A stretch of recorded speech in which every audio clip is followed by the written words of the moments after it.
The attic was cold even in midsummer. Dust clung to every beam, floating in the shafts of light that pierced through the warped wooden slats. Thomas Wells coughed, waving away the stale air as he hoisted another moth-eaten blanket into a crate. The older house had been abandoned for years, but the town's new owner wanted it cleared out and sold. No one else had dared step inside. Not since the fire, not since Eleanor. He didn't expect to find anything, just old junk, broken furniture, maybe a forgotten toy. But there, beneath a rotting trunk, he saw it. A leather-bound book, the edges darkened with time and something like soot. He hesitated before touching it. When he did, the room seemed to still. The cover bore no name. Inside, the handwriting was delicate, looping, unmistakably feminine. He turned the pages gently, reading fragments of daily life, supper preparations, walks in the woods, worries about her mother. The entries grew darker, more frantic, the farther he read. Then he found the final line, dated October 18th, 1947. It's already inside the house. Before we go any further, don't forget to subscribe to the channel. This story gets darker, stranger, and more unsettling than you can imagine. And trust me, you won't want to miss what comes next. Thomas read the line again, heart pounding. The pages afterward were torn out. It was as if Eleanor had tried to say more but never got the chance. As he sat back on the creaking floorboards, the air seemed heavier, like the house had exhaled. He stared at the name scratched faintly into the back cover. Eleanor Alder. The girl no one spoke about anymore. The girl, they said, vanished in the fire. Her diary opened a window to a time long buried. It began with hope, with the quiet rhythm of family life, but something beneath those words pulsed like a second heartbeat. The first entry, dated April 2nd, 1947, read, "The birds are quiet this morning. Mother says it means rain is coming. But I think the trees know more than they let on. Father has chained the cellar again, he never tells me why. I heard him whispering last night, not to us but to something I couldn't see. I asked Mother and she told me not to speak of such things.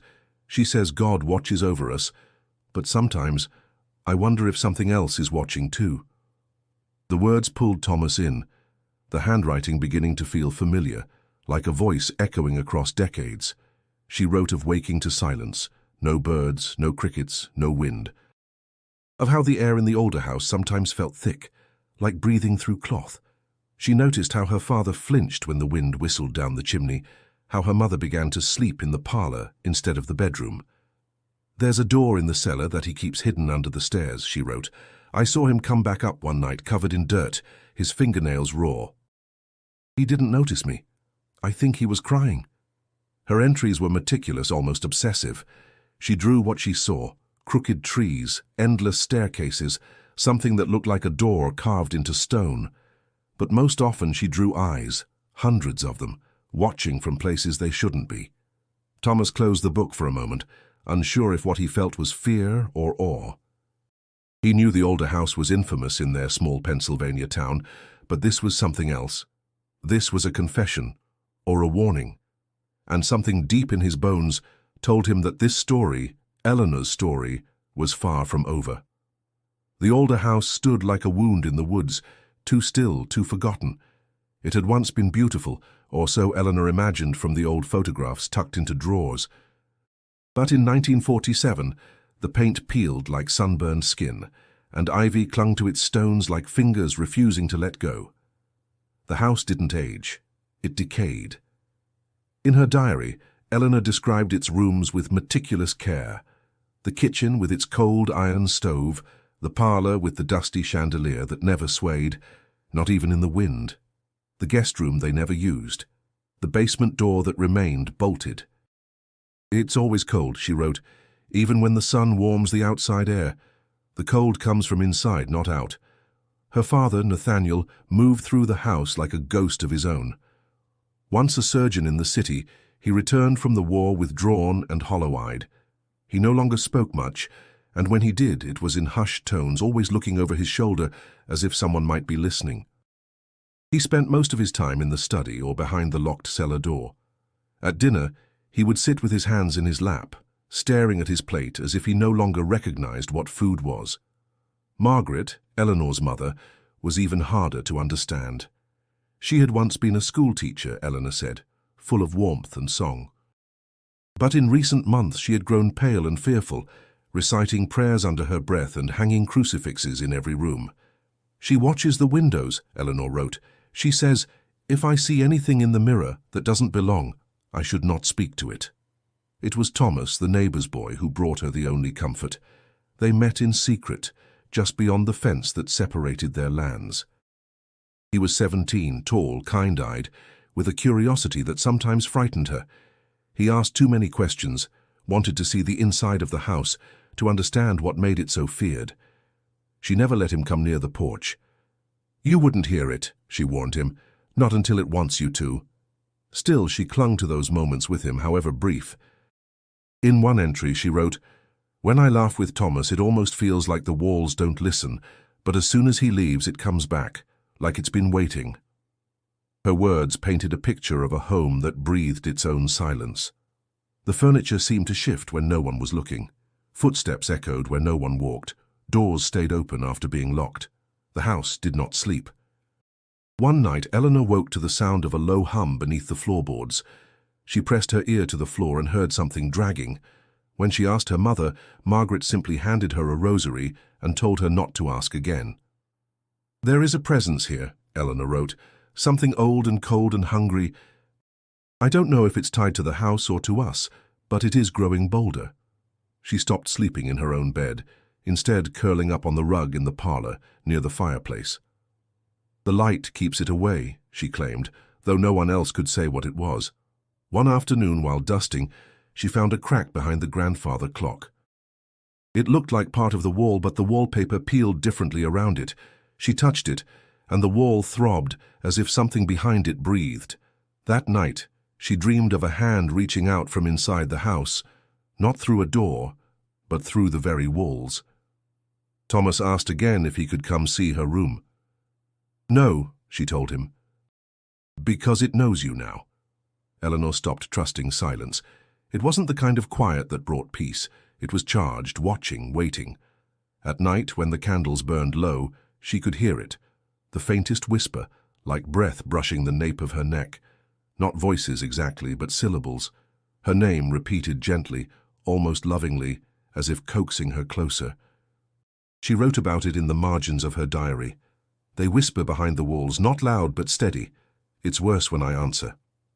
Margaret had begun sleeping less. She spent her nights pacing the hallway, her lips moving in prayer. She had taken to scattering salt along the windowsills and muttering about openings and invitations. When Eleanor asked what she meant, her mother grabbed her shoulders and hissed, "Don't give it your name." It had been 2 days since Eleanor last stepped outside. Rain had fallen without stopping, trapping her in the house like an insect in amber. Even Thomas hadn't come to the fence. She missed his questions, his jokes, his voice. Anything to break the grip of the whispers. One evening, she sat near the fireplace, sketching absent-mindedly in the back pages of her diary. She had meant to draw the oak tree in the front yard. Instead, her hand moved on its own, drawing a circle of eyes, no pupils, just wide, staring orbs, each surrounded by crude symbols she didn't recognize. The longer she looked, the more it felt like the drawing was looking back. She tore the page out and threw it into the fire. It didn't burn. "The paper turned black but didn't catch," she wrote later. "It crumpled, then unfolded itself. I don't think it liked the fire." Her mother began humming a lullaby Eleanor didn't recognize, over and over, never the full song, just one stanza. Even when Eleanor asked her to stop, she continued, eyes closed as if in a trance. Eleanor tried to focus on ordinary things, books, chores, even sorting old linens in the attic, but the house wouldn't let her forget. Behind the walls, behind the furniture, behind the stillness, something moved, slowly, like it was learning her routine. On the third night, the mirror in her room cracked without reason. No sound, no pressure, just a sudden hairline fracture that cut through her reflection. Her face was split down the middle.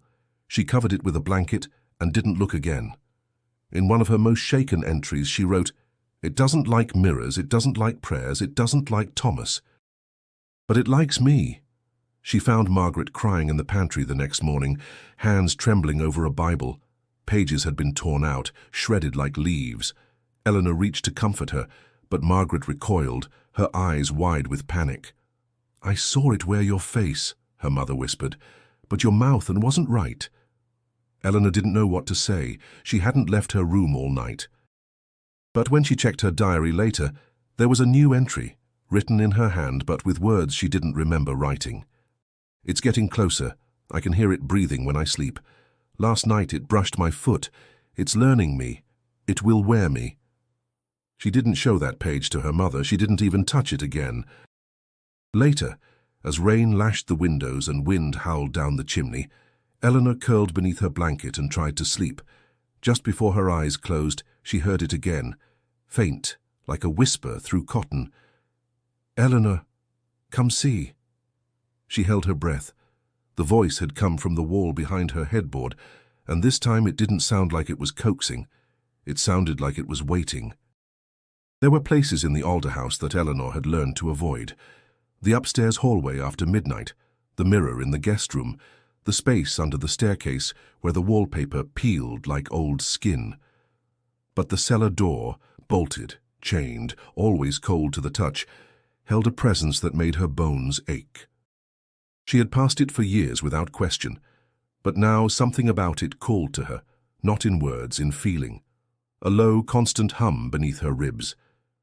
Curiosity was a small part of it. The rest was dread. One morning, when the wind had died and the house seemed too quiet, she crept down to the first floor. The cellar door loomed at the end of the hallway, wrapped in rusted chains. Her father's tools lay nearby, scattered, as if dropped in haste. She reached out.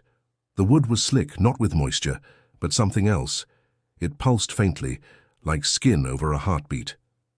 She tried the knob. It didn't move. But as she leaned closer, she heard a sound from the other side, not a voice, a scrape, slow, deliberate, as though someone or something was dragging itself up the steps. A sudden slam behind her made her jump. It was Nathaniel. His eyes were wild. "You don't touch that door," he growled. "Ever." His voice had weight she'd never heard before, commanding, sharp, not like the man who floated through rooms like a ghost. His hands shook as he grabbed her arm. He yanked her away, locking the hallway behind them. "You don't understand what you're waking," he said, voice low, almost pleading. "You let it smell you, that's enough." Eleanor stared at him, unable to find her voice. It was the first time in months he'd looked at her like he truly saw her. Later that night she wrote, "Father is afraid, not of what's outside, of what he keeps locked below. He looked at me like I was a door someone else was knocking on." She didn't sleep. Instead, she listened, and in the darkest hour before dawn, she heard it again, the same dragging, the soft tap of nails or claws on stone. In the morning, she returned to the cellar door. The chains were tighter, and just beneath the bottom edge, smeared across the floor, was something dark and crusted. Blood. She didn't tell her mother. Margaret was slipping further away. She no longer responded to conversation unless it involved prayer. Her hands were raw from clutching the rosary beads too tightly. She had nailed crosses above every doorway in the house. One above Eleanor's bed cracked during the night, the wood splintering as if from pressure inside. That afternoon, Eleanor searched the library and found an old notebook tucked behind the fireplace mantel. It wasn't hers. The paper was yellowed, the handwriting sharp and slanted. The name Henry Alder was scratched on the inside cover. A relative, perhaps. She flipped through the entries. Dates ranged from the 1890s. The tone was similar to her own diary, calm at first, then gradually broken by fear. He mentioned the cellar, the presence, the hunger. "We sealed the lower door," he wrote, "but it always finds cracks. The whispers come first, then the dreams, then the blood." The final page had a smudge of ink and one chilling line, "It always wants the youngest." Eleanor slammed the book shut. She ran to her room and locked the door, pressing her back against it as if that might stop what stirred beneath the floorboards. When she opened her diary again, she didn't write. She drew. This time, it was a stairwell descending into shadow, lined with bones. At the bottom, a single open door, and behind that, 2 eyes, white, lidless, waiting. The storm had passed, but the sky remained dull and low, pressing its grey weight over the Alder house. Eleanor felt it in her chest, a kind of stillness that wasn't peace. Her footsteps echoed louder than they should have. Doors creaked open on their own. Even the air tasted different, like rust and old ash. Margaret hadn't come downstairs in days. She no longer answered when called. Her bedroom door stayed shut, the crack beneath it stuffed with lavender, dried rosemary, and pages torn from the Bible. Eleanor tried knocking, but all she ever heard in return was the quiet shuffle of bare feet, pacing, pacing. On the 4th morning, Eleanor returned to the kitchen table to find the family Bible placed neatly at her seat. It was old, leather-bound with corners worn soft from years of handling. A thin ribbon hung between the pages, and when she opened it, she found certain verses circled in pencil. Not just underlined, but marked in layers, as if someone had traced the lines over and over in frantic repetition. Leviticus 19:31. Regard not them that have familiar spirits. Matthew 12:43. When the unclean spirit is gone out of a man. Mark 5:9. My name is Legion, for we are many. At the bottom of the page, in her mother's shaking hand, a phrase had been scribbled. He who returns must feed. She turned more pages and found something hidden, a folded paper tucked between the Psalms. Not from the Bible, but from another book. She unfolded it carefully. It was a journal page, not hers, and not Henry Alder's either. This one was different, newer but still old, dated 1910. The handwriting was elegant, almost scholarly. The author referred to the Alder land as sanctified by hunger. He spoke of a shrine of offerings of the vessel. Eleanor's breath caught that word again. She read on. Every second generation births a carrier. The signs are marked early. Drawing, speaking in sleep, mirror distortion. When the vessel is ripe, the door opens. She wanted to burn the page, but she didn't. She folded it and placed it in her own diary, pressed between her recent entries and the ones she now barely remembered writing. That afternoon, she wandered through the woods behind the house, hoping for a glimpse of Thomas. Instead, she found footprints in the mud, his boots. They led to the fence, stopped, then turned sharply back the way they came. He had come, but not crossed. The wind picked up, rustling the dead leaves around her feet. A whisper rode the breeze. Not the same as inside the house. This one came from farther off, from deeper in the trees. It said her name, but not in warning, in invitation. That night, Eleanor lit candles in her room and stared into the mirror she'd covered days ago. She pulled the blanket away slowly, half expecting her reflection not to follow. What she saw chilled her. Behind her, just beyond the edge of the frame, was the outline of a doorway. Not in her room, in the mirror only. She turned quickly. Nothing. But in the reflection, the door remained, closed, but waiting. She slammed the mirror with a book and shattered it into a dozen pieces. Her diary entry was short that night. Something is trying to open. It's not the cellar. It's me. In the hallway, Margaret whispered to herself in the dark, still pacing, still clutching the worn Bible. Eleanor approached, hesitated, then asked softly, "What was he feeding it?" Margaret froze. Her eyes slowly turned to her daughter, wide and gleaming. "You," she said. And then she walked away, singing that same fragment of lullaby again. The next morning, Eleanor confronted her father. He sat in the study, surrounded by scattered notes and half-burnt letters, the air thick with the scent of pipe smoke and mildew. He didn't look up when she entered. She stood silently until he finally spoke. "You shouldn't read what's hidden," Nathaniel muttered, fingers trembling over a faded photograph. "Why is there a shrine in the woods?" she asked. That made him look at her. For a moment his face crumbled, not in anger, but weariness, like a man too tired to carry his secrets any longer. "You wouldn't understand," he said. "Then explain it," she snapped. "Tell me what you're feeding. Tell me what's trying to come through me." Nathaniel stood slowly. walked to the bookshelf, removed a thick black ledger and dropped it on the desk. Dust rose in a cloud. He flipped it open to a page marked with a small brass bookmark. "These are Alder names," he said. "Your grandfather, his father, their wives, their children, all buried in the family plot." He turned the page. "And these," he added, "are the ones we don't speak of." The list was shorter, no dates, just names. Most of them women, all of them marked with a symbol she recognized from the pages she had drawn in her sleep. "The vessel," she whispered. Nathaniel nodded. "Every few generations, one is born marked. It doesn't show right away. Sometimes it's drawings, sometimes dreams. Always the same ending." "Why?" she asked. "Because the land isn't ours," he said. "It never was. Your great-great-grandfather made a pact. He was a healer, traveled to villages, cured sickness, delivered children. He found something in the woods. Or maybe it found him. It gave him power. He offered blood." Eleanor's stomach turned. Nathaniel continued. "The Alder name grew strong. Our farm prospered when others withered, but it always asked for one thing in return. It doesn't want worship. It wants an anchor, something to wear, something to open the gate." She stared at him, her voice hoarse. "You knew it was me." "I hoped it wasn't," he said. "But the cellar door opens when it finds the right one, and it's been humming since your 13th birthday." Tears burned in her eyes, but she didn't let them fall. Outside, the wind picked up. Eleanor left the study with the ledger clutched to her chest. That night she read every page, not just names, but symbols, rituals, signs of possession, notes written by her ancestors in fevered, broken prose.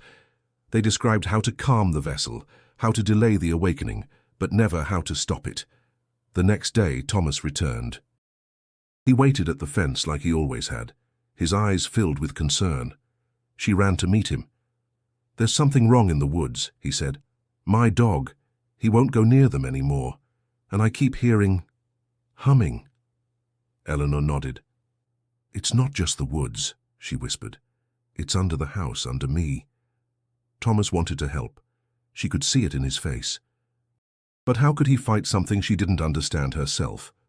She gave him the journal page she'd found in the Bible, told him to keep it safe. Not to read it. Not yet. That night, Eleanor dreamed of fire, not consuming, but cleansing. She saw herself walking into the cellar with a lantern in one hand and the Bible in the other.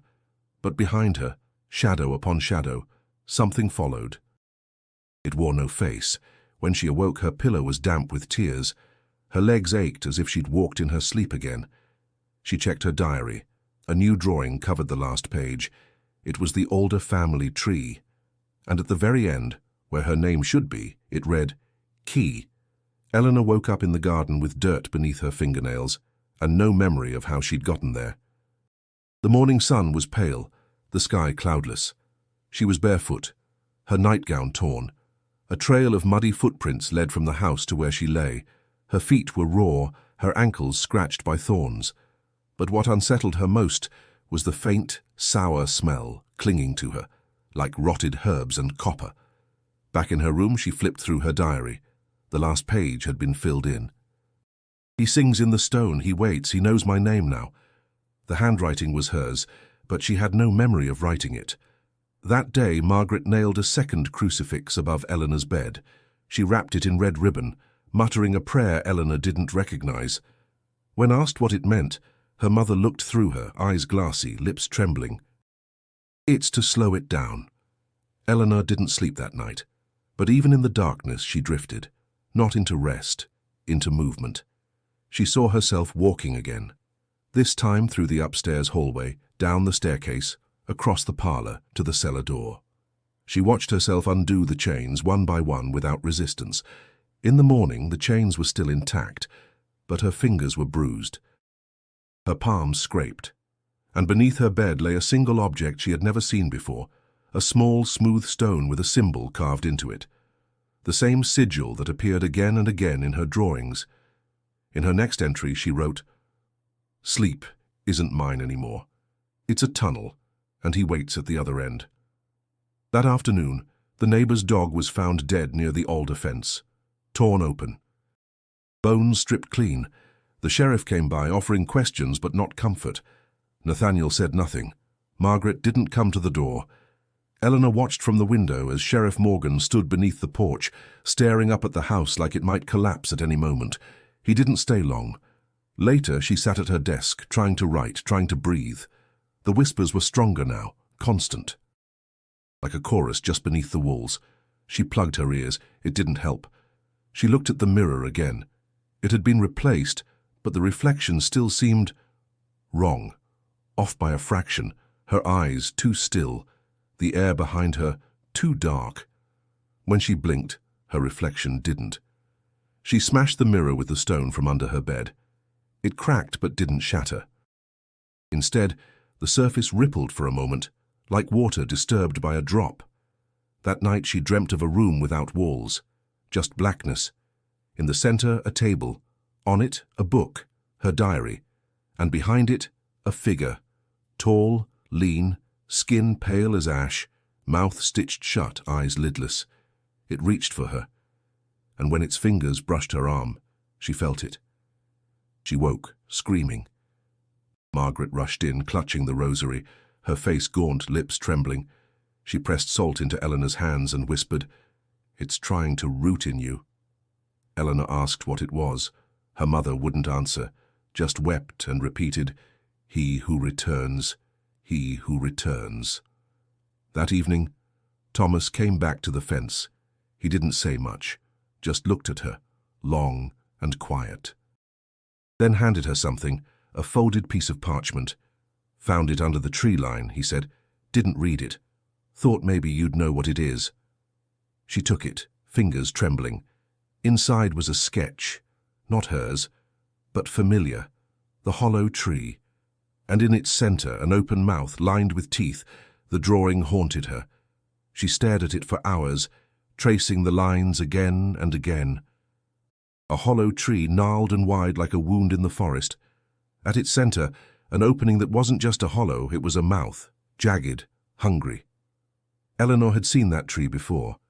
It stood at the very edge of the Alder property, beyond the stone fence where the woods thickened and light grew thin. Her father used to warn her never to go near it. He'd called it the stump of old promises. She had never asked what he meant, but now she had to know. The next morning, Eleanor slipped out before dawn. Fog blanketed the ground.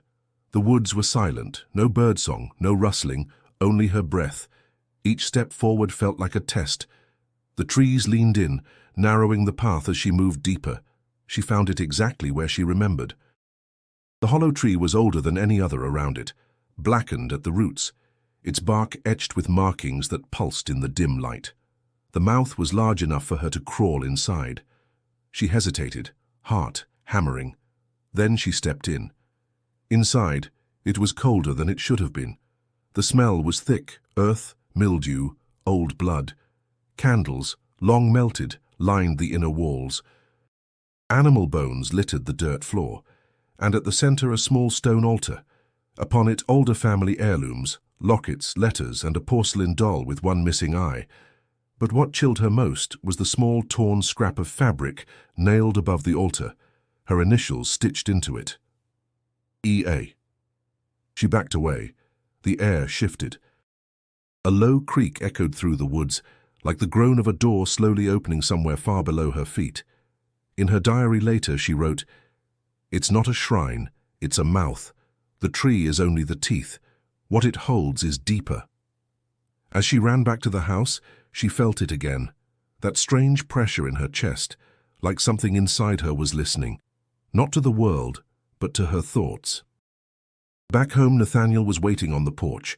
His hands were red, not with blood, but soil, his sleeves damp with sweat. "You went to the tree," he said. She didn't answer. "I buried that place. I salted it. I sealed it." "Then why is it open?" she asked. He looked away. "It only opens when the vessel gets too close." She clenched her fists. "You knew I'd go." "You wanted me to see it." "No," he said, voice shaking. "But I knew you would. That's how it begins. Curiosity, then contact, then consent." Eleanor turned away from him. She didn't trust his words anymore, or hers. That night, she tore pages from her diary, pages she didn't remember writing, lines filled with languages she didn't know. She burned them in the fireplace. The flames hissed. Later, she stood at her window, looking out toward the woods. The hollow tree was hidden by distance and darkness, but she could feel it watching, not from outside the house, but through her. Margaret wandered the hall that night, singing her broken lullaby. Eleanor followed the sound, stopping when her mother turned and whispered, "Did it speak from the roots or from your mouth?" Eleanor had no answer. When she returned to her room, her hands were covered in dirt. Beneath her fingernails, shavings of bark.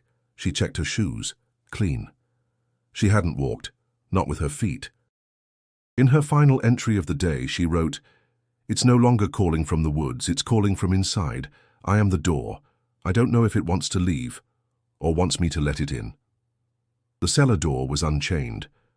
Eleanor stood at the base of the stairs, staring at the bare wood where the rusted links once held it shut. The locks were gone. The bolts, too. In their place, a smear of something dark, sticky, trailing down the handle like a handprint pressed too long. The air smelled of wet stone and iron, and beneath that something else, sweet, cloying, like rotting fruit. She turned the knob slowly. It opened without resistance. From the top of the steps she could see nothing, only darkness, thick and whole. But she heard movement, slow, rhythmic, and something else, a voice, not words but sound shaped by breath, chanting, her father. She stepped down. Each stair groaned under her weight. The farther she descended, the heavier the air became until her lungs burned with every breath. The cellar had changed. It wasn't the same cluttered space she remembered as a child. The shelves were cleared, the floor swept. At the center, a circle carved into the stone, and Nathaniel knelt within it. He didn't turn. He was whispering, hands trembling above a bowl of water gone black. On the floor before him, hair, her hair, a lock, neatly bound, resting beside a scrap of cloth from her nightgown. Eleanor froze. Nathaniel spoke without looking up. "I thought I had time." She took a step back. "You were strong," he continued, "resisted longer than the others, but it's here now. I can't stop it. But I can ask for mercy, a clean passing, a quiet one." Eleanor felt something shift inside her. Not fear, not yet, but a deep, cold awareness. "You're giving me to it," she said. Nathaniel stood slowly. "I gave myself, Eleanor, long before you were born. This house, this land, it runs on blood. Mine, yours, theirs. The hunger never ends. I only hope to choose the moment, to make it quick." Eleanor's voice was calm. "And if I refuse?" He looked at her then, eyes hollow, tears clinging to the corners. "It will take you anyway." Later that night she wrote, "I saw the thing that wears my face, in the corner of the cellar, behind my father's shadow. It smiled, but the mouth was wrong. It didn't open sideways, it opened down." She tried to run. She packed what little she could, her diary, the journal pages, the drawing of the hollow tree. She found Thomas waiting near the edge of the woods. She told him everything, showed him the hair, the symbols, her arms, marked in sleep with bruises shaped like hands. He didn't ask questions. They made a plan. They'd leave before dawn, head for the next town, find the sheriff, the church, anyone. But the house knew. That night, every door in the house slammed shut at once. Windows cracked, then shattered. The hallway lights burst with a pop. From the parlor, a low moan rose, deep and bone-rattling. Margaret fell to her knees in prayer, screaming words in Latin, clinging to her crucifix until her palms bled. Nathaniel locked himself in the cellar. And Eleanor, she felt the pressure build behind her eyes, behind her ribs, in her throat. Like something was shifting inside her, trying to align itself. She couldn't breathe. She fell to the floor, gasping, convulsing. And just before everything went black, she heard her mother's voice. "He's waking." When she came to, the house was silent. The mirrors were cracked, the doors swung wide, and the cellar, The cellar was open again. Eleanor didn't sleep again. Her body felt foreign, as if her limbs had grown slightly too long, her skin slightly too tight. Every reflection seemed delayed. Her voice echoed oddly in her own ears. She wrote nothing that night, only stared at her diary, terrified of what she might find written without her hand. At sunrise, she met Thomas behind the shed. He had a backpack, his father's hunting knife, and a map. His face was pale, drawn, but his eyes held that same desperate determination Eleanor had seen the first day they met. "We go west," he whispered. "Cut through the creek bed, follow the tracks until town." She nodded. No words. No time. They made it as far as the field. The moment Eleanor stepped past the boundary of the Alder land, her legs buckled, her ears rang, her vision turned white. Thomas caught her before she hit the ground. "What is it?" he asked, panicked. "Are you hurt?" She couldn't speak. Something pulled behind her ribs, tight, angry, like a tether being stretched. The farther she moved from the house, the more it burned. "I can't," she gasped. "It won't let me." Thomas didn't hesitate. He lifted her, tried to carry her toward the fence, but the wind roared, trees bent, the ground trembled, and from the house behind them came a sound no human throat could form, low, ancient, layered. A voice built from countless others, screaming, laughing, pleading. They turned. The front door had opened on its own. Inside, the chandelier swayed, and then every window in the house shattered inward. Not out. In. Thomas grabbed her hand. "We go back," he said, breath ragged. "We go back and we fight this." Inside, the house was transformed. Every wall bled lightless shadow. Every mirror reflected only flame. The hallway stretched farther than it should. Doors opened into rooms that didn't exist. The layout had changed. The house had restructured itself. Eleanor knew then it was no longer just a house. It had become a body. They reached the parlor. Margaret stood in the center, her dress soaked in wine or blood. Eleanor couldn't tell. She held a crucifix in one hand and a kitchen knife in the other. "I can stop it," she said, eyes wide, tears streaming down her cheeks. "I can stop it if I kill you now." Thomas stepped in front of Eleanor. "No," he said. "You won't touch her." Margaret laughed, a high, brittle sound. "I'm not talking to you," she said, and then she lunged. The knife slashed across Thomas's shoulder. He cried out, staggered back, grabbing his arm. Eleanor screamed. Something inside her shifted. The shadows in the room thickened. A low hum filled the walls.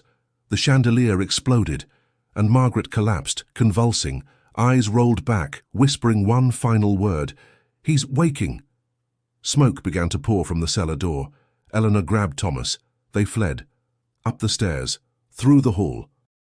Every step heavier, every breath thinner. Behind them, the moaning of wood and stone, the scream of something old pulling free. They reached her room. She slammed the door shut, bolted it. They collapsed against it, gasping. Thomas clutched his bleeding shoulder. "We can't stay here." "I know," Eleanor said, shaking, "but it doesn't want me to leave. I am the gate." She opened her diary. The final page was written, not in her hand. "We welcome the vessel. We shape the voice. The door is open." The air crackled.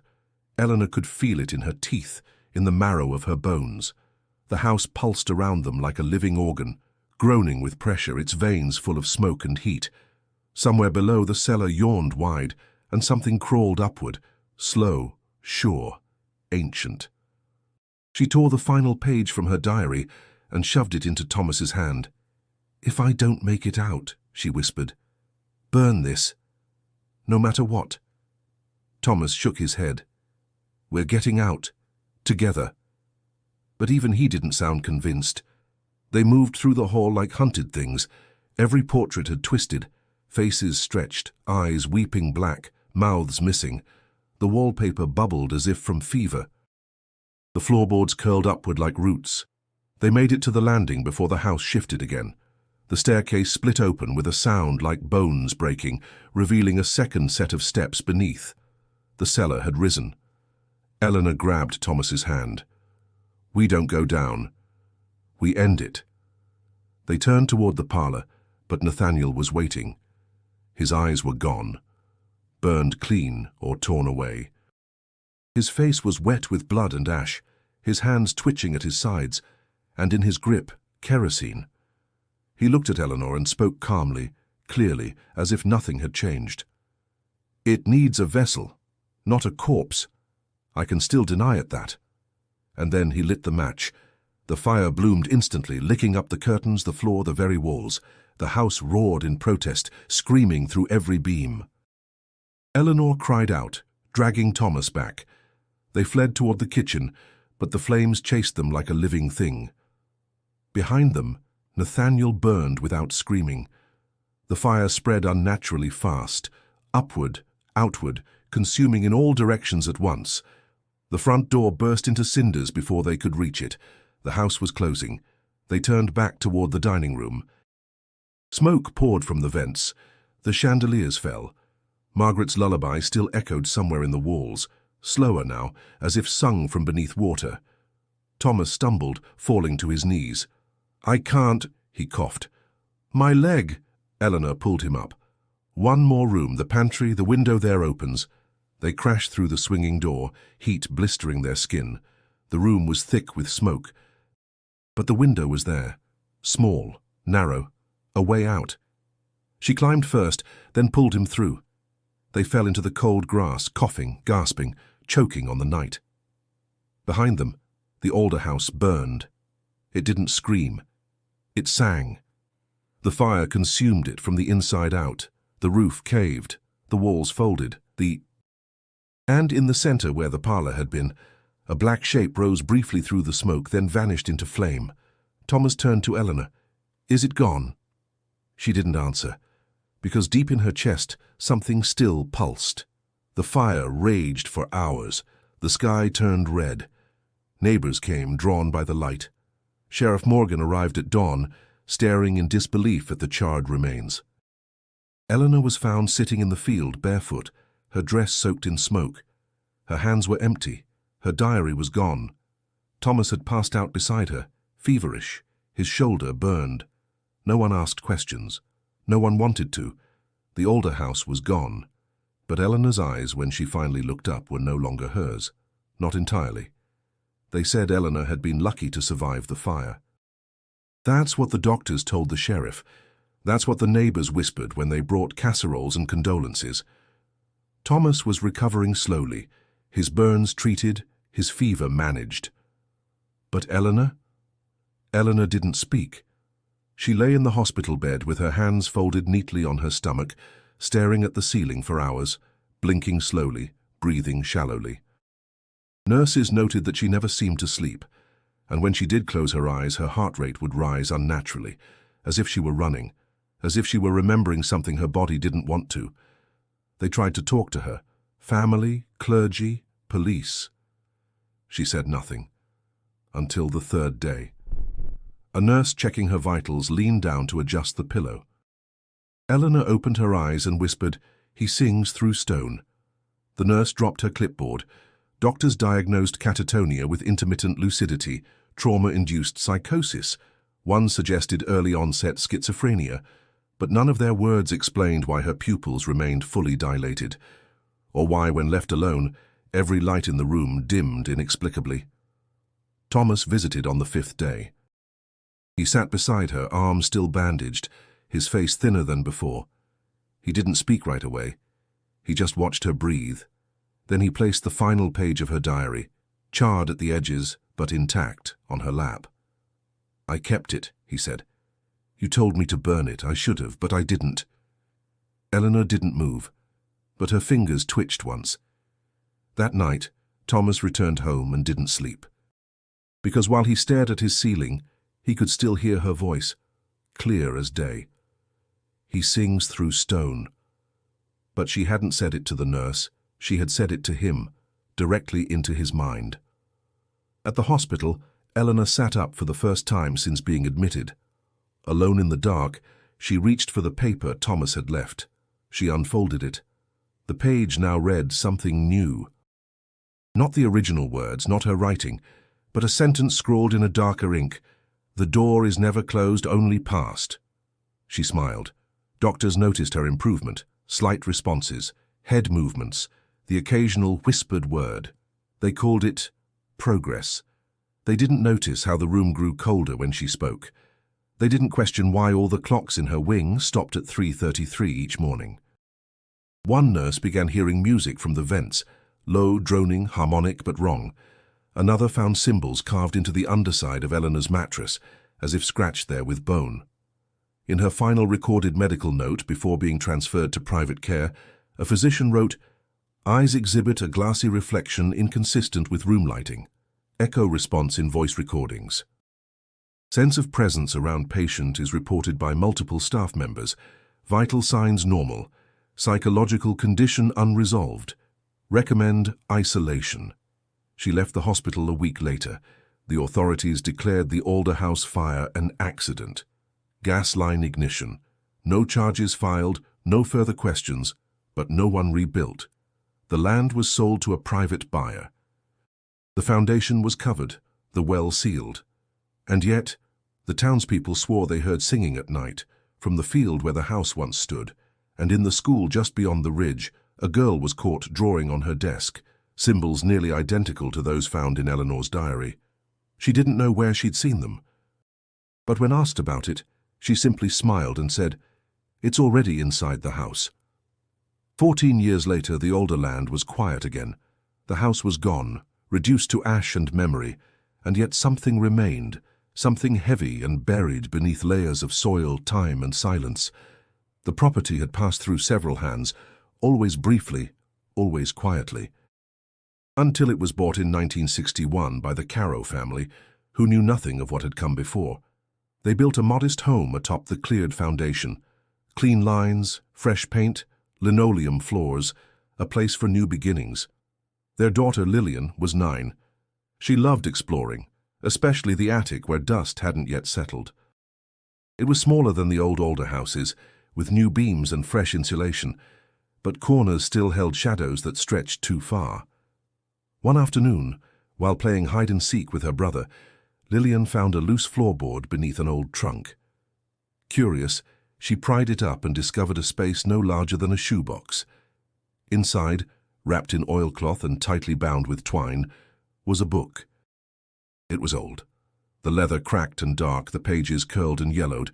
No title, no name, but when she opened it, the first word scrawled in looping, shaky ink stopped her cold. "It's already inside the house." She didn't scream. She didn't run. She read, page after page. The diary spoke of shadows and dreams, of blood and binding, of voices in the walls and doors that weren't doors. Names she didn't know. A girl named Eleanor, a tree with a mouth, a cellar that hummed. The last entry ended in mid-sentence, as if the writer had been pulled away from the page. "I hear it again. It's in the floor. Lillian closed the book. She looked around. The attic was still. The house was quiet. But something in the air had shifted. Downstairs, her mother called for dinner. She tucked the book beneath her shirt and climbed down. That night she placed it under her pillow. She dreamt of a mirror she had never seen. A long, cracked hallway. A man with no eyes. The next morning, she didn't speak of the dream, or the diary, or the way her bedroom window had been opened despite the latch, but her drawings changed. At school, she filled the edges of her notebooks with black trees and circles of eyes. She wrote poems in languages her teacher couldn't identify. When asked where she learned the symbols, she shrugged. "It's just what came to me." Her father began waking in the middle of the night, drenched in sweat, convinced someone was whispering his name. Her little brother refused to enter the basement. Her mother took to sleeping with the radio on, though she couldn't explain why. On the 13th night in the house, Lillian opened the diary again. The last page had changed. The ink was still wet. Not in English, not any language she knew, but she understood it. The next morning, she placed the book back into the attic beneath the floorboard and hammered it shut. She never told anyone. But from that day on, she was never afraid of the dark, and when she passed mirrors, she didn't flinch, because sometimes the reflection blinked first. It began with whispers. At first, Lillian thought it was the wind sneaking through the attic vents. Then it started saying her name only at night, only when the house was completely still. She lay in bed, heart thudding, covers pulled tight to her chin, listening. It wasn't loud, never more than a murmur, but it was always clear, always coming from just beyond the wall, sometimes from under the floor. She didn't tell her parents, not when her mother began forgetting where she'd placed things, not when the milk in the fridge curdled overnight. Not even when her father found his tools rearranged in perfect spirals in the garage. She just watched. The diary remained beneath the floorboard, untouched, until the night the cellar door unlatched on its own. The Caro house didn't have a cellar, not in the traditional sense. It had a storm shelter, small and square, under the kitchen. But when her father opened it one morning to store canned goods, the steps descended far deeper than they should have. Too deep. The air that rose from below was cold and ancient. He sealed it and didn't speak of it again. But Lillian knew. She began drawing again. Not trees now, but tunnels, spirals, doors that opened in both directions. And always, always the symbol, 3 eyes in a triangle with a mouth in the center. The same symbol carved into the stone she'd seen in the attic once, pulsing in her dreams. She found herself waking with her hands dirty. Once, her fingernails were filled with bark. Another time, her pillow was damp with something that wasn't water. She stopped sleeping. Her parents grew tired, forgetful. Her little brother stopped talking altogether. He sat in corners and stared at walls, mumbling syllables they didn't recognize. Lillian watched the shadows. They moved differently now, slower, deliberate. One evening, she stood before the mirror brushing her hair. She blinked. Her reflection didn't. It simply watched. Then, it smiled. She dropped the brush and ran. To the attic. To the floorboard. She dug out the diary with shaking hands. Its cover was warm, alive. She flipped to the last page. The words were waiting. The vessel awakens. The house remembers. We are already through. She slammed it shut. Downstairs, her mother screamed. Lillian didn't move. From behind her, the whisper came again, closer now, almost joyful. We are home. She turned slowly. Nothing. But the attic window had fogged over from the inside, and in the center, drawn with a fingertip, was the symbol again. The next morning, the cellar was gone. No door, no hinges, just clean tile. Her parents didn't remember it had ever existed. Her brother began to laugh in his sleep. That night, Lillian placed the diary under her pillow once more, not for answers, for instruction. She dreamed of the Alder family, all of them. Standing in a line, eyes sewn shut, mouths stitched open. They did not move, but they sang. The same lullaby Margaret once hummed in the dark. She joined them. When she awoke, the attic door was open. Her bed was soaked with ash. And in her notebook, a single line had been written in a careful, deliberate hand. It's already inside the house. The house stood still.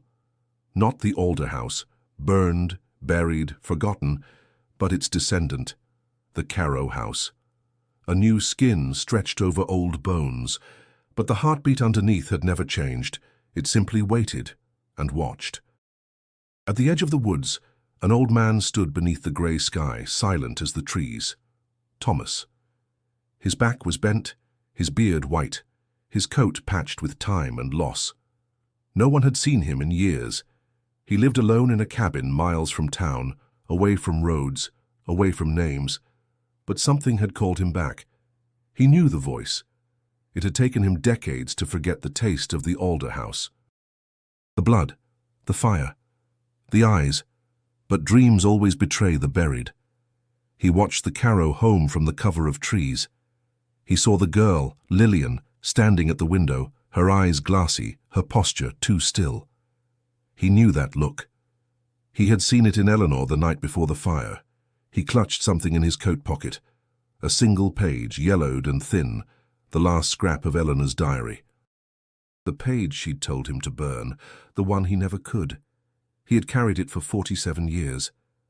And now the ink bled again, not outward, inward. The words shrank as he watched, retreating into the fibers, curling into a shape, a symbol, the same one carved into his dreams.